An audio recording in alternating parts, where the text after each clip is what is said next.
Loan secrets you must know. We have to really avoid these costly mistakes and save big. So this segment we're going to talk about a ton of VA loan questions, all right? From septic systems to can you use a VA loan with multiple people, different people, multifamily properties, tons of stuff like that. All right, friends. So if you're thinking about using your VA loan, which you should if you have that benefit, there are a few key things that you need to know. All right. And I get these questions daily. People ask me a lot of common questions and a lot of uncommon questions. And that's why I'm here, is to get all this information out. So let's go ahead and dive right into it, break it all down. All right. Now, you may know me as Mercedes the Military Realtor. Welcome back. If this is your weekly thing, welcome back. If this is your first time, welcome to the segment. I talk about VA loans, real estate, business, stocks, and finance all the time here on this channel. Okay, so many of you know I'm a prior service member and also previous homeowner, so I've served in your boots before. I know what it's like to serve and possibly not have the time to keep up to date with VA loan stuff, real estate, economy, stocks for your TSP or your BRS, right? It can get overwhelming, and that's why I'm here. I gather all this content, it intrigues me, and I share it with everyone, right? The whole military community, that's my focus. Don't forget it.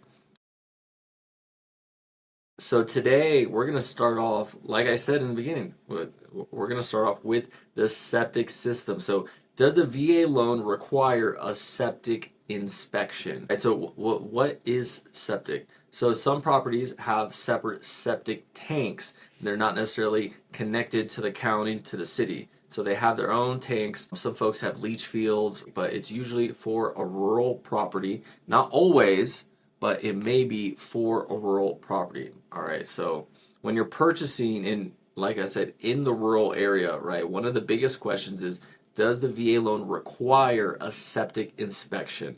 So let's go ahead and break down what you need to know about septic inspections and the VA loan. So if you're buying a home with a septic system, and you'll know this during inspection, of course, and previous to even going under contract, I'm thinking, is this property on septic, right? Do some digging to try to find out. And based on the location and area, it's almost guaranteed that it's going to be septic.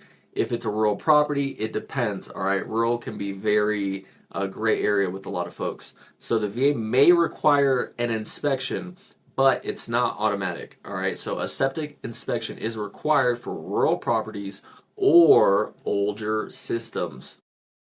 So the VA enforces MPRs, which are minimum property requirements, to make sure the home is safe and habitable. Of course, there's MPRs with any property, right? So if the inspection shows issues, repairs might be needed before the loan is finally approved. Now, why do they care about this stuff during inspections, right? You're buying the house, you get to call the shots and stuff like that. Well, kind of not. So your lender, right, wherever you're getting the mortgage from, they're taking a risk. So that's why they have inspections. The VA loan has MPRs, and the lenders themselves, they have their own requirements, right, for this deal to close, because they're not going to take a gamble on a property. If the inspector finds out that there's, for example, in my case, there was a foundation issue with my purchase, and we got another expert to come out, and he deemed it great, and I was able to proceed with my loan. Right now, if the second inspector said, hey, this doesn't look very good, then the lender is most likely not going to lend on that, because that is not a likely asset for them to get their money back on. It's going to cause issues, right? Well, why would you put a loan out on a vehicle that's broke down already? Not saying that there's not value in properties like that, of course, but you have to think about it from the lender's mindset, from the mortgage company's mindset, where they're cutting all of these. They want properties, they want clients with the highest rate of them paying their money back and getting their money back over time. All right. So recap of that, bottom line, if a home has a septic system, right? If it has one, and not all rural properties have septic systems, you'll check with your lender, right? But it could save you from costly repairs down the road. If the system is super old, right, you want to get it inspected. You want to get it inspected. All right, these super old systems, they get neglected 10, 15 years. and then you start smelling some stuff, right? You buy the property, boom, now you got to dig it up. That's 20K worth of work, something like that. So that's something we do want to avoid, but it's something to know when it comes usually to rural properties. So septic system, don't forget it. Oh man, I love this question. So can I use my dad's VA loan? Right. This is a great question, especially I'm not going to say in this economy. I don't think this economy is horrible, but nowadays you're seeing more folks getting gifts, getting help from their parents. So, can I use my dad's VA loan? All right, so I get that all the time. And I actually kind of got that question from a dad, right, on the opposite end. It's not always kids asking up. A lot of times it's the person with the benefit asking if they could pass it down. So let's go over what you need to know. Can you use your dad's VA loan or your mom's, whichever? Yes. So you can use your VA loan benefits as a co-borrower, all right, if they are a qualified veteran, okay? If you're a qualified veteran, if they are also a qualified veteran, okay? So if your parent is deceased, rest in peace, eligibility depends on whether you're a surviving spouse or dependent, okay? Now, if you're co-borrowing with a non-spouse, so co-borrowing two people, right, with a non-spouse, not your spouse, all right, your girl, whatever. I don't know what you want to call it nowadays. Just not your spouse. The VA only guarantees the veteran's portion. So you could also do this with a non-spouse, co-borrowing, but the VA is only going to cover, right, the guarantee. You have to remember this is a guarantee, the veteran's portion of the loan.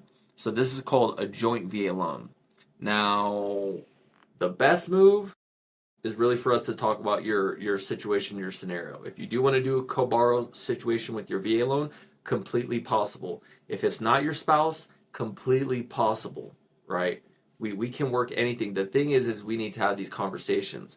What I find out is a lot of people, they don't even have these initial conversations with people, and then they never get to move forward and act on these ideas, right? Of, hey, I want to be a co-borrower with my dad. They're also a veteran, right? And we want to get a large property, right? At XYZ acres, this and this, and or with your spouse, or not with your spouse.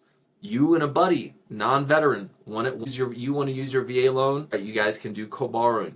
Two veterans, you guys can do co-borrowing. So let's get creative and let's start thinking how we can come together, right? How can we combine our entitlement together and really work with each other to get where we want to get? And we have to be on the same page, and obviously there's legal stuff to consider. All these things, great, but I challenge for us to really think about how we can use this, because it's not common. It's not very common to do unless it's a spouse. That's the most common scenario. But to do co-borrowing with a non-spouse, and co-borrowing with a strategic investment standpoint moving forward, right? Usually it's right. Usually it's the spouses, to be honest. Maybe the parents sometimes, maybe the parents, but not, right? Let's think about together. How do we put our entitlements together? Because you could be two 23-year-old E4s, E5s coming together to get a property. Think about that. As an E4 with the ability to leave the barracks, use your BAH. As an E4, it is a little difficult depending where you're at, depending on the type of property, of course, all of that. But imagine two of your buddies, three, right? Well, we'll stick to two. Two people doing co-borrowing together, two E4s at whatever age, making whatever amount of money. You can look up the pay chart, right? Coming together and getting started. Instead of having, depending on your geographic area, I don't know, right? This all depends. But let's say, for example, it may be more difficult for an E4 in San Diego to move out on their own and purchase a single family property by themselves compared to like Wichita, Kansas, right? Now, things change though, right? The cost of living, the properties change, but also the BAH changes. So you have to consider that as well, right? Everything has to be considered. So imagine two E4s coming together, let's say in San Diego, right? Putting their money together. And then that's just to purchase the property. Let's say they buy a 4 bedroom. Let's just say a 4 bedroom. And they come together, two E4s in San Diego. They come together they buy a $500,000 property, 600,000, right? 4 bedrooms, however they make it happen. Maybe it was a 3 bedroom, and then maybe they converted something else to another bedroom, or the garages. That's what a lot of people do. They'll convert the garages. That could be 2 bedrooms right there, right? So let's stick to 4 bedrooms, just to be modest, right? 4 bedrooms. So that's that's two active duty military co-borrowers, E4s coming together. They could be married, they could not be married. Doesn't matter. But let's say these two folks are active duty, both E4s, and we're going to go with E4 here in this case because that's the earliest I've seen people be able to get out of the barracks, obviously, unless they have a dependent like a child, or they're married. They have a spouse in that way. That's the only way. So we're going to say E4 moving out the barracks. And let's actually do this kind of with real numbers here. I want to look up the 2025 pay chart. Okay, we're gonna look at and we're gonna do less than 2. We're gonna do under 2. Okay, this is great. Hold up. We gotta look at this here. What's going on here? Because we got different numbers going on. Okay. In E4, less than 2 years in, you're getting paid 27.52. 27. That's your base pay, right? 27. So and let me whip out my calculator. 2. All right. Now let's look up. I'm gonna look up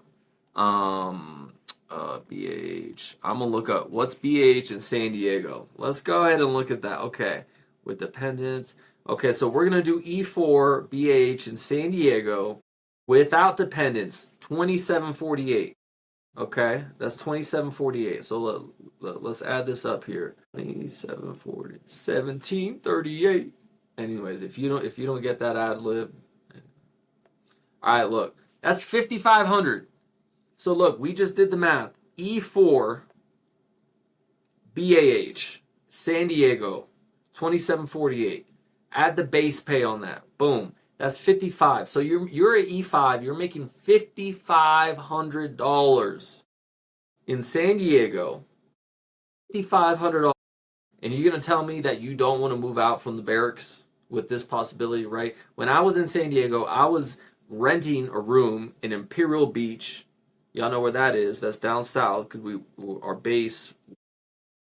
Anyways, so I was renting a room for like $475. Facilities right now. I was renting a room. There were 3 other women in the house, no other guys. It was like a 3 bedroom, but they were cool. They were cool. No commotions, no drama, nothing like that. So it was cool.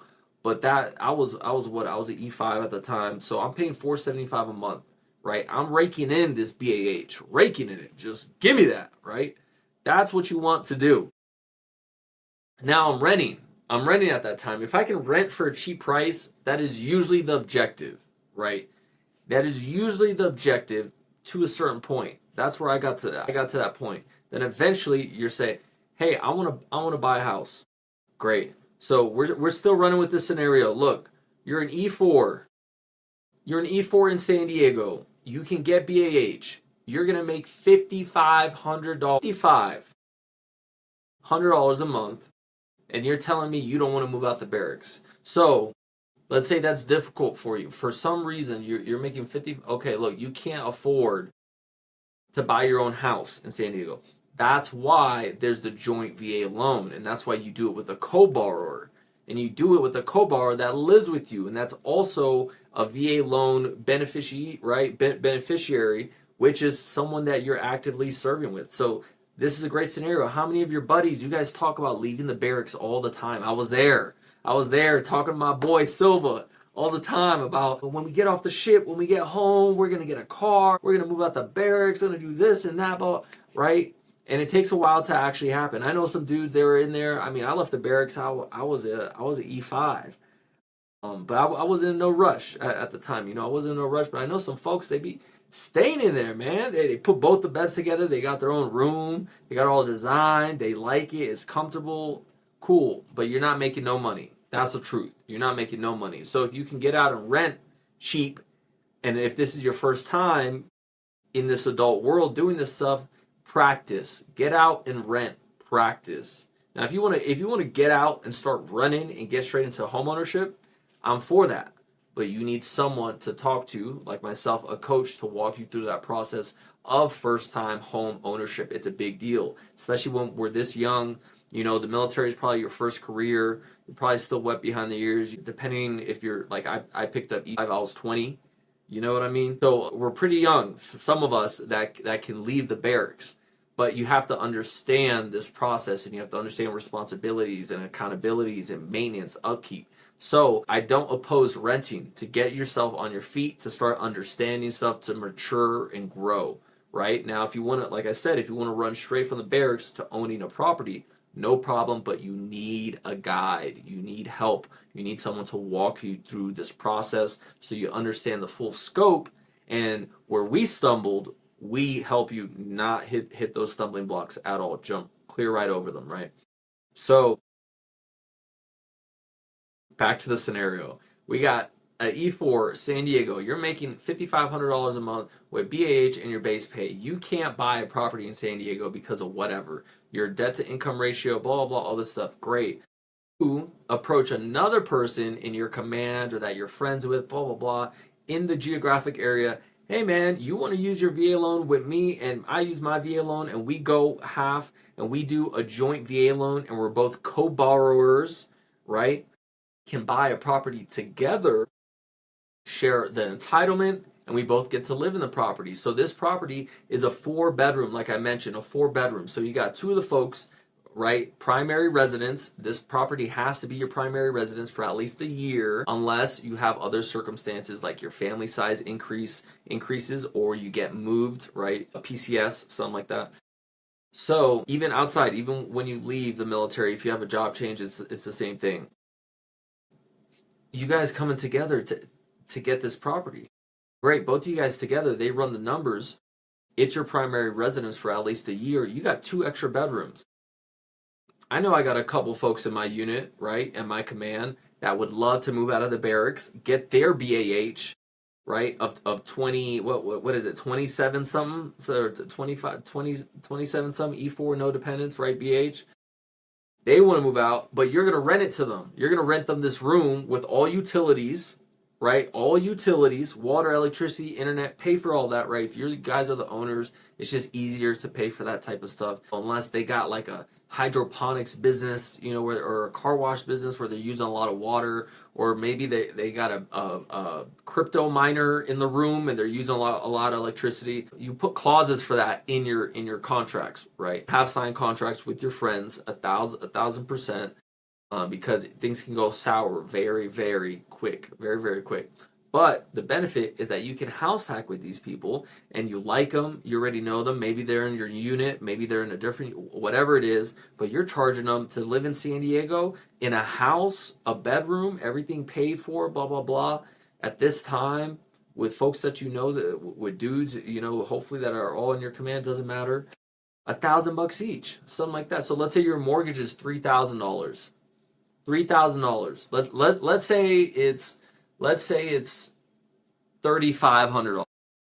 Nah, I like zeros. $3,000, right? That's your mortgage in San Diego for a 4-bedroom place. We're not talking about the quality here, or the location. Look, the 4-bedroom place in San Diego. Your mortgage is $3,000. You got 2 E4s coming together to do a joint VA loan to be co-borrowers on one property, so they can come together. They're making $5,500 a month each with their E4 non-dependent BAH and their base pay, right? So that's a K right there that they're bringing in, gross, right? Gross, not like nasty gross, like overall, just, right?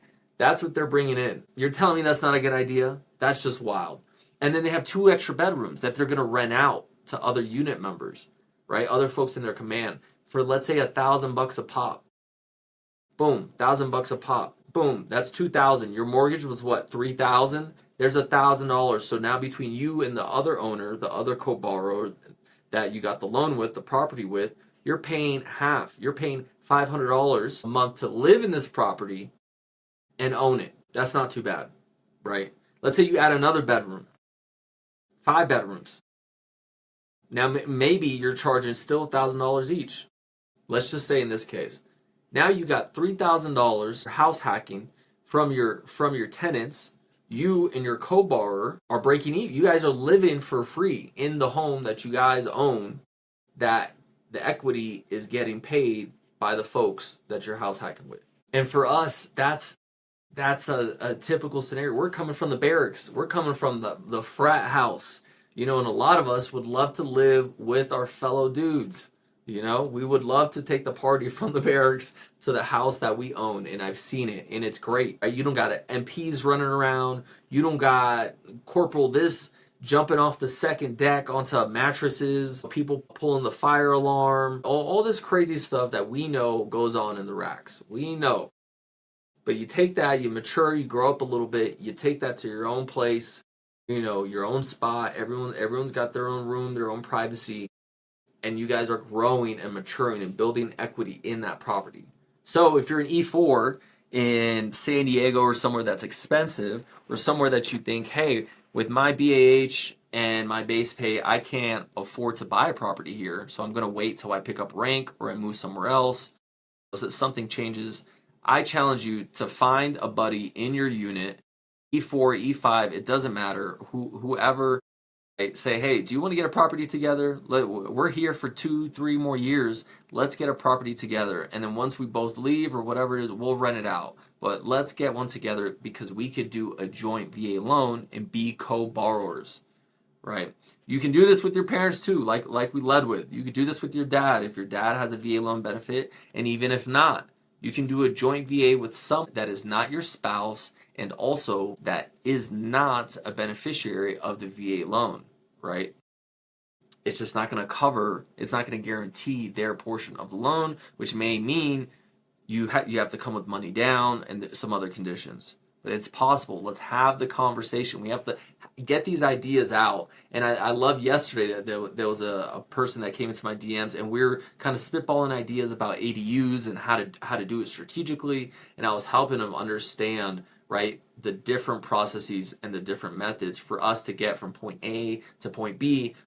Have to have the conversation. No matter how crazy, how dumb you think it sounds, it's not. Let's have the conversation, right? Let's talk about it. Let's chop it up. Let's think of different ideas because that's what I'm here for. All right, let's keep going with these VA loan questions.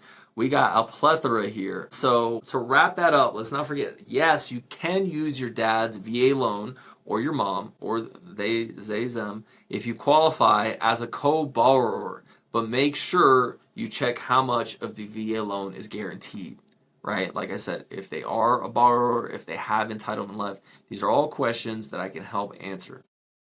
Now, y'all, please do not forget to show your support, all right, your support by hitting that like button and subscribing to stay up to date on all of this, right? I take my time to compile all of this every single week and bring this to you in an easy to digest and understand information because it's a lot. There's a lot of stuff out there, a lot of information, right? A lot of just noise.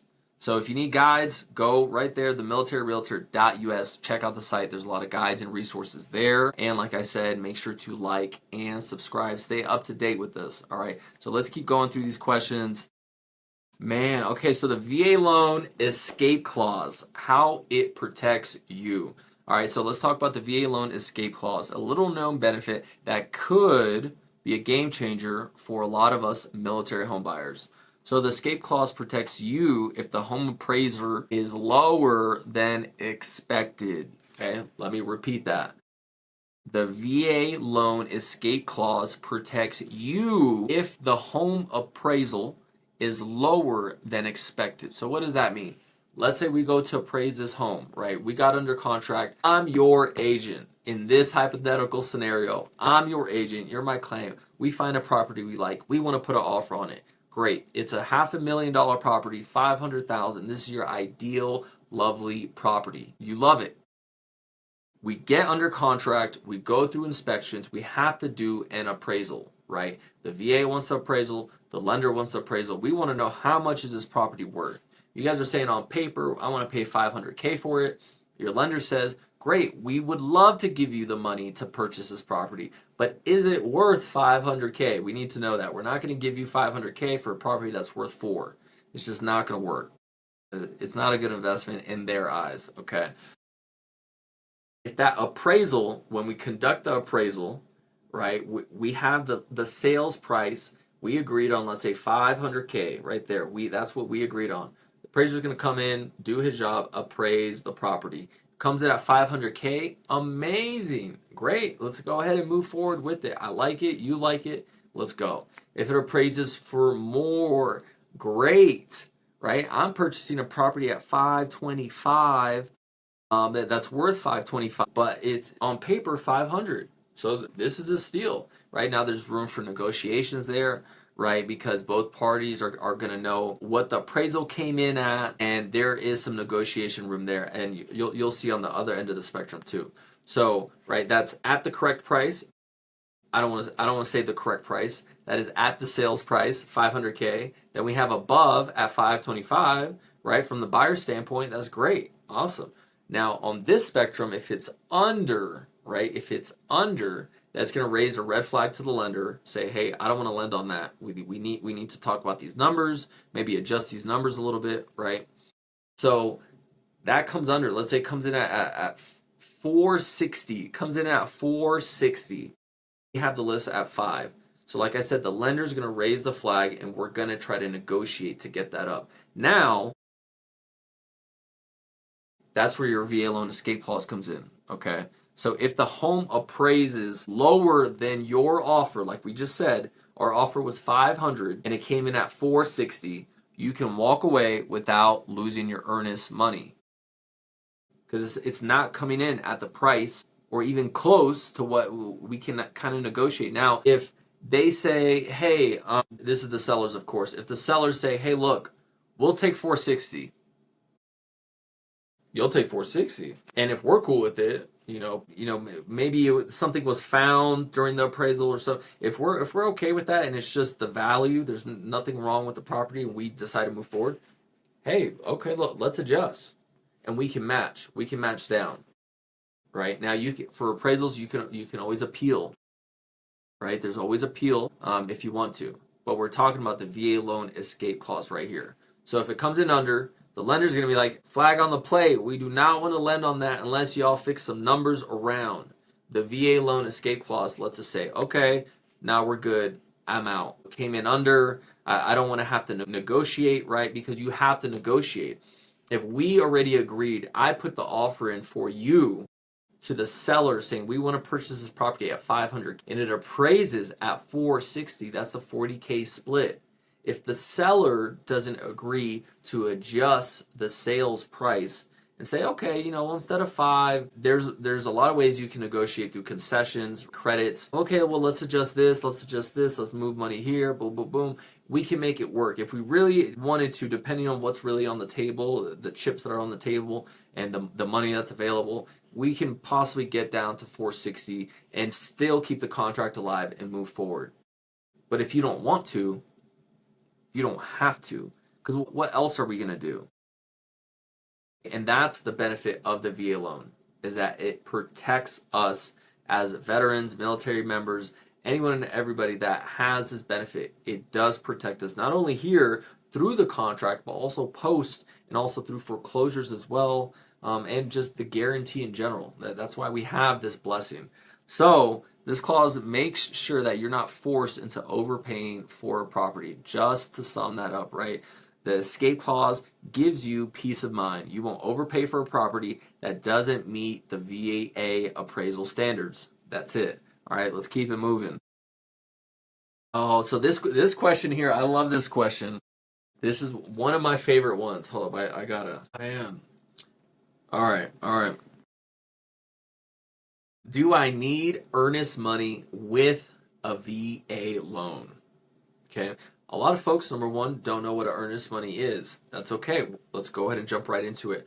Earnest money is money you put up during a contract. It's pretty much good faith money that the buyer puts up on the contract at the request of the seller during the under contract period. Why? Like I mentioned, it's kind of good faith money so that the buyer isn't wasting the seller's time in this process. If there's an error, the buyer wants to pull out for whatever reason. "Oh, I don't want to buy this house because the owner, right? They get under contract and they see something. The owner's a Broncos fan, and I don't want to be under contract with them. I want to pull out in the middle of everything and just leave." Well, the seller may have the right to say, I'm actually going to keep your earnest money because of that, right? There's no legitimate reason, no contingency or anything that we went through, and you decided to pull out, and there's no good reason because we agreed on these contingencies here in this deal. So you put the money up, let's say it's 5,000, 10,000, 20,000. It could be zero. Don't forget that. It could be zero, could be $1, could be $1,000. It could be a bag of diamonds worth 25,000. It could be whatever you guys come to the agreement of, right? A lot of times it says it has to be good funds, right? That they're not taking cash. They I'm not going to get too deep into that. That's into the realtor territory here. All right, but earnest money is that good faith money the buyer is going to put up during a real estate transaction at the seller's request. Okay, don't forget that. It says 5,000, 1,000, 10,000, $0. That's what the earnest money is. So this is good faith money that the buyer puts up at request of the seller. Let's not forget that. Okay. So a lot of people think, well, the VA loan is no down payment, okay? But then they come to do a deal, and they may have to bring some money to the table. My last client didn't have to bring money to the table, right? That's great. Just, hey, using my earnest money. We'll get into that here. Earnest money is not the same as a down payment. I don't want you to confuse those two. A down payment is a down payment for the mortgage. Earnest money is good faith between the buyer and the seller because this is an important transaction going under contract. Time is money. We don't want to waste people's time. This is very important. Some people could be moving or transitioning, all these other things. So money gets put up at the request of the seller. Do not forget that. It could be $0. It could be $50,000. It's usually a percentage of the list price of the property. That's what it usually is. But do not confuse earnest money with a down payment. Now, your earnest money, you can get that back during a transaction. Your down payment, that goes down on the down payment of the mortgage. Your earnest money, like we just said, is good faith money during the time of the contract between the buyer and the seller. Now, once the contract closes, right, or it's right before closing, once the balance sheet, everything gets worked out, then we'll see, okay, who owes what money, who has to bring money, is it the buyer, the seller, right? This is where your realtor's negotiations and consent really matter. Are they really gunning to get everything they can for you, whether you're a buyer or a seller, right? This is something to consider. But at that point, when you're at the closing table in a couple days before, you'll hopefully see the balance sheet, and it'll say if you have to come with anything, right? Did they pay your broker's success fee? Did they pay for closing costs? Did they pay for this? Did they pay for that, right? So if you have earnest money, let's say $5,000, let's say you go through the transaction, say I'm your agent, right, in this hypothetical situation, and I fight tooth and nail for every concession that I can get you plus more.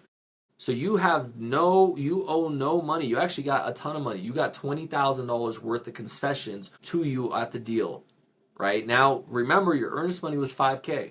So your earnest money, you can get that 5K back, or you can apply it to something in the transaction, or you can get that 5K back. Okay? That earnest money is not a down payment. Earnest money is good faith money between the buyer and the seller requested by the seller in a transaction, and that can be $0, it could be $10,000. All right, so don't forget that about earnest money. It's super, super, super important. So when you're coming to a deal, don't just think, hey, I can come with -5 nickels in my pocket. You know what I mean? And come do a VA loan deal. You absolutely can, but you have to be prepared for the scenario, right?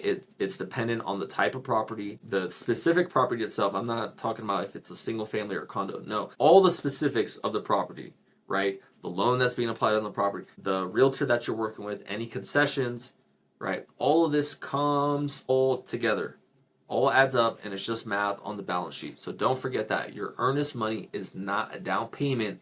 And during a VA loan, even though it's 0% down on the loan, you may still have to come with money to pay for things. And let's tap on a couple things during a transaction that you may need as a buyer to bring money for.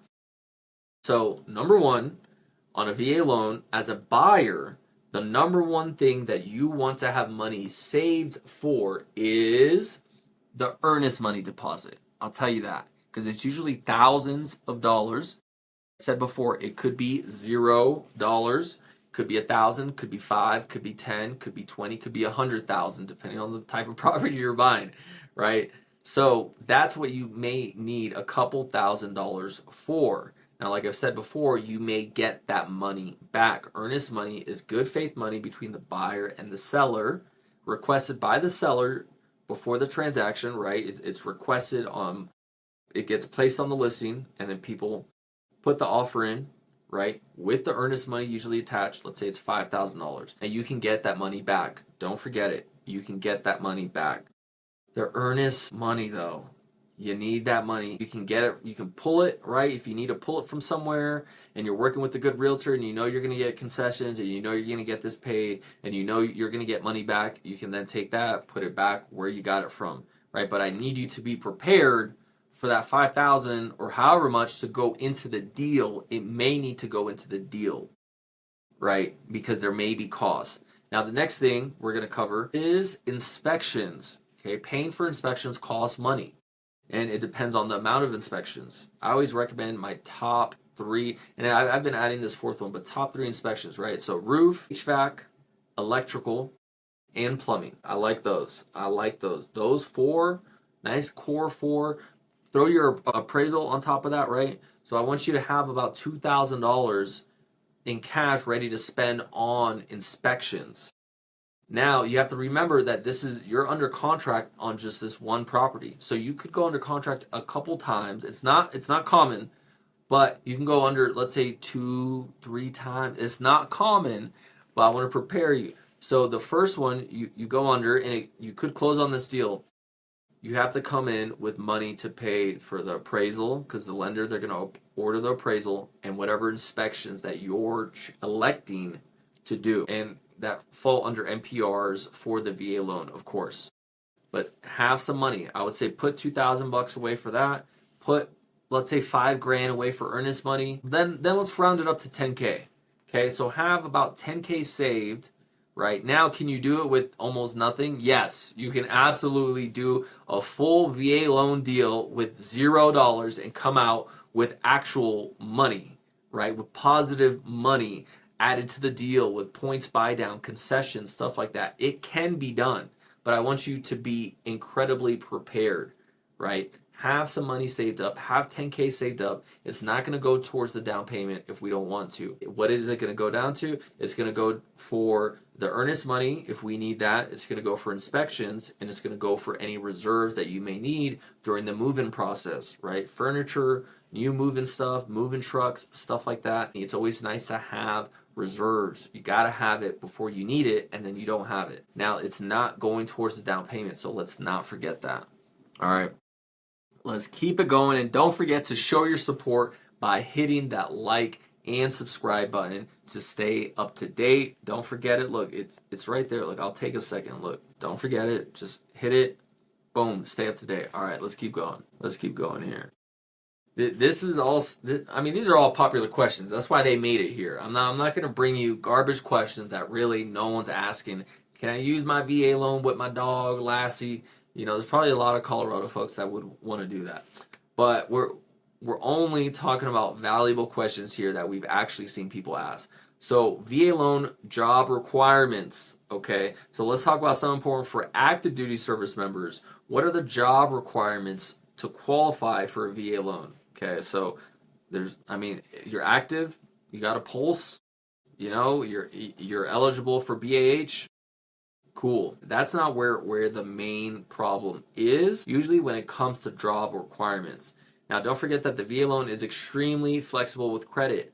right? In the VA loan handbook, there's no minimum credit score for VA loans.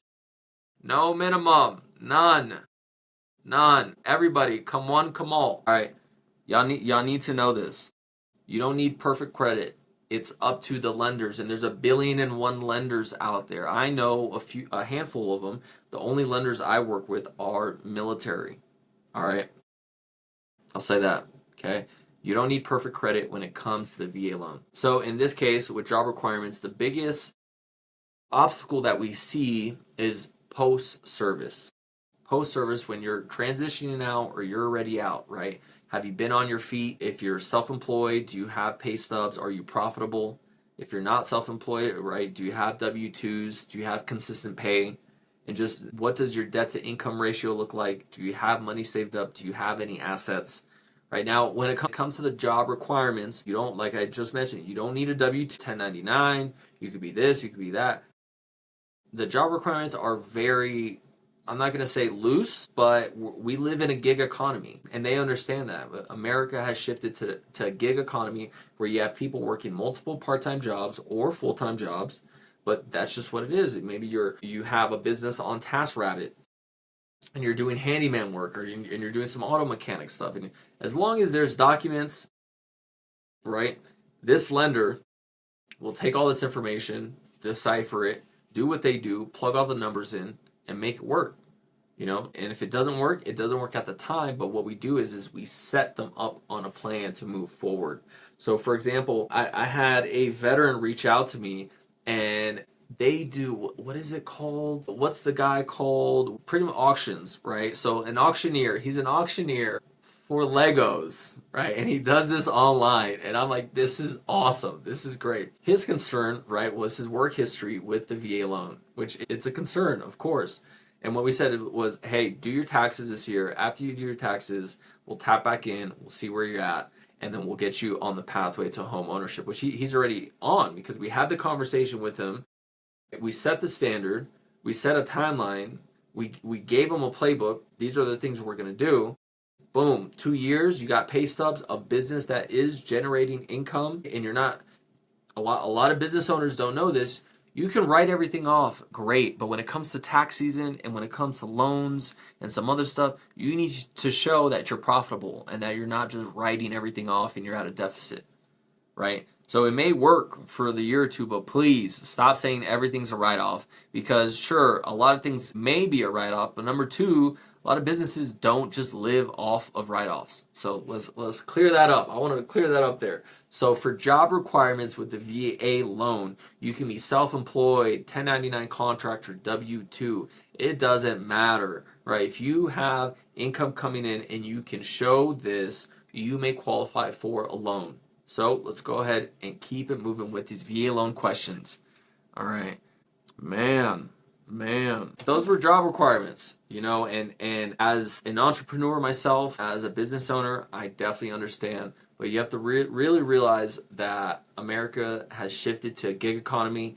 We're open to different things. They just really want to see a paper trail, so do not be scared. And that includes also folks that have ITIN numbers, right? ITIN. If you don't know what that is, this doesn't apply to you most likely. But if you do, don't be scared. You can apply and get a property with your ITIN number as well. Man, those were some good questions. We've got tons more. We've got tons more, I tell you that. I diligently write these down myself because I've used my VA loan. I've had questions, and it's fun to really get to the bottom of a lot of these and see how dynamic we can really use real estate in traditional and non-traditional ways to create just new avenues for us to still get what we need to get done. That's to become owners, and build that equity, build cash flow, build wealth through these valuable assets that not only can create wealth for you and your family, but it's shelter as well. At the same time, if you're living in that property, it's your primary residence, that has a cost too, right? Well, what does it cost for you to live somewhere safely, that you own? All right, so, man, today we covered VA loan septic inspections, all right, when they're required and why they matter. We were also covered using a parent's or another person's VA loan, right? Who qualifies and what you needed to know about that. The VA loan escape clause, that one was fun. Earnest money, that's important to remember. Don't forget the difference. Earnest money is not down payment money. They're not the same thing. And your earnest money, you can get that money back. All right. Ask me how. Ask me how if you don't know. And the VA loan job requirements. You 1099, man, U9, Takashi 69, no matter. You're getting a VA loan, okay? Regardless, you're getting a VA loan. You got some paper coming in. You should be a homeowner, and let's make it happen. So, look, this was another value packed episode covering everything. Not everything, we still got tons more questions, right? But a lot of questions that are commonly asked about the VA loan. So please drop a comment below of any questions, comments, concerns, and let me know which VA loan topic you want me to cover in our next episode. So if you're ready to start your real estate journey, visit my website, themilitaryrealtor.us. That is themilitaryrealtor.us. Yes, .us, not .com. .us, because we're repping, right? We're repping around here. The USA, baby, all day.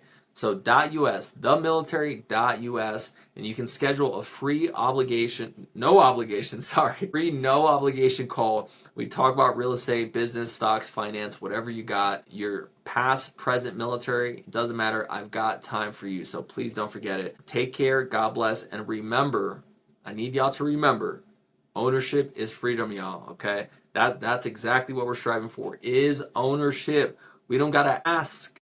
We don't gotta ask for nothing. We just build our own with ownership and equity. All right, y'all. Have a good night. Peace.